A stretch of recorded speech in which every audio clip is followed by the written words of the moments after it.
Hey, welcome back to JR in the Home Bar. We're actually going to be making more syrups, but very different ones. We're going to be working with hard spices. While the ratios stay the same, where we'll be using 1 cup of sugar and 1 cup of water, there's just a couple of extra steps when you're dealing with things like fresh ginger, cinnamon, and almonds. So the first thing we're going to do is we're going to make a cinnamon syrup. We already have our pot of water on, nice and warm. And then once again, we're using those same ratios of 1 cup, and then in this case, 3 cinnamon sticks, or about 10 grams. We're just going to break those up a bit because we want to create more surface area. That way you get more extraction and more flavor out of this. That's pretty much all we need to do here. So let's go ahead and get everything else prepped. Just 1 cup of water.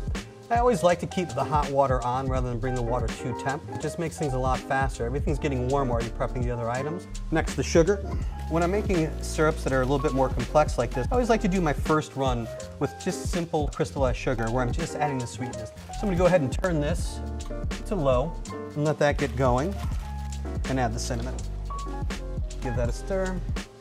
We're gonna let this get to just short of a boil. Cover it and let it simmer for 3 minutes. This should be about ready. Great color to it. It's been resting for 3 hours through the magic of TV. So the next thing we need to do is just filter that and get it ready to go. That is why you're using the cinnamon sticks versus the cinnamon powder. Just too easy. Let's drop that into a bottle, label and date it, and it's gonna stay for 2 weeks in your fridge. Also, never put these bottles in the fridge when they're warm because you're gonna run into a situation. What's the situation? They'll break. All right, I'm gonna let that cool. So why don't we go ahead and move on to the orgeat, or the almond syrup. So the recipe that we're going with is super simple and straightforward. That's 1 cup of sugar, 1 cup of water, and 1 cup of chopped toasted almonds.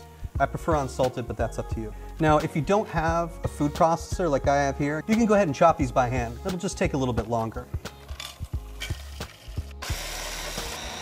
That's all it takes.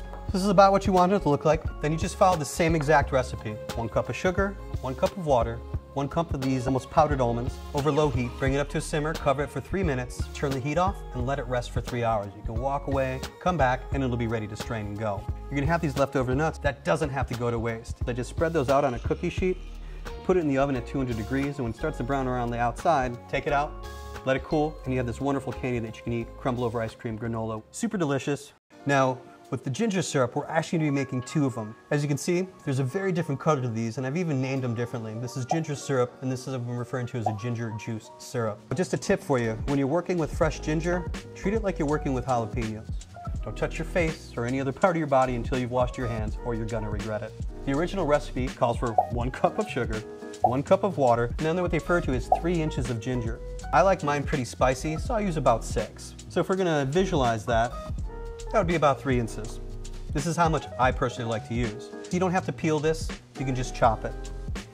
Now, same with the nuts, the thinner that it is, the more surface area that you'll have. All right, good to go. Once again, 1 cup of water, 1 cup of sugar, all this fresh ginger. Now it's time to make the ginger juice syrup. And the reason I'm teaching you both of these is 1, I love ginger, and 2, I use them in different ways. This one I kind of look as like backup vocals in a cocktail. The ginger's gonna be there, but it's gonna be part of the mix.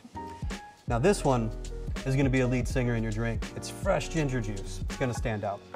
Grab an obnoxious piece of ginger and a knife. God.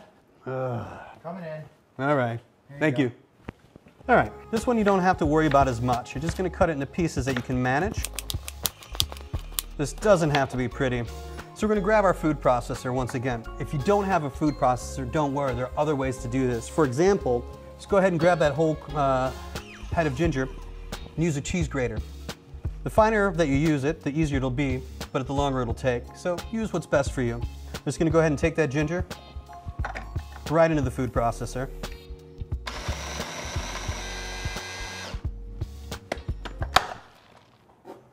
Yep, that was real. All right, here we go. Got a nice little, almost a paste. Now, that's where these are gonna come into play. It's basically just a clean flat sheet that I've cut into sections. Cut them into 2 different sizes. Smaller ones I use for polishing my glasses. The larger portions I actually use for straining. Just grab a large bowl. I also do like to wet these beforehand. Literally just grab a handful and juice.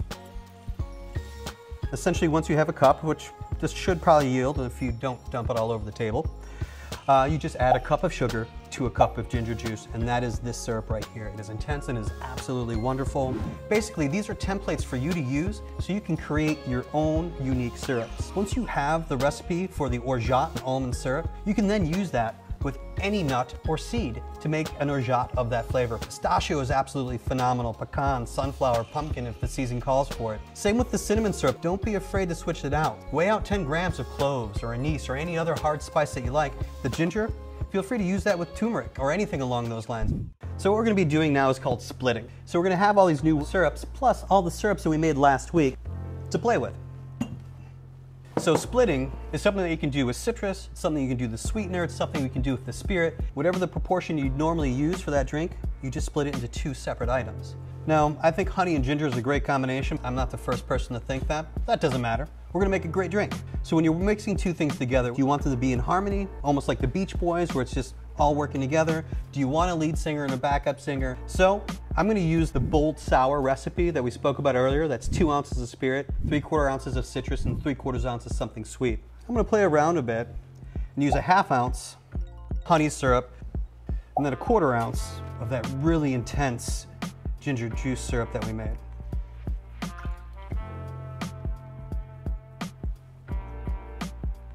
I want more ginger. Now essentially what we're pretty much forecasted to make are one of 2 other sours, the sweet sour or the classic sour. So let's go on and see where we go. I'm gonna add the 3/4 of citrus, 2 ounces of bourbon.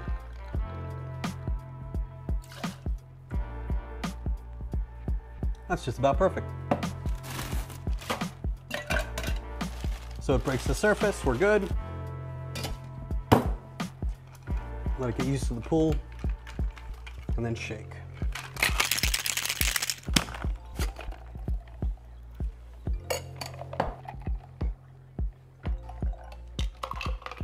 Let's go ahead and give that a try.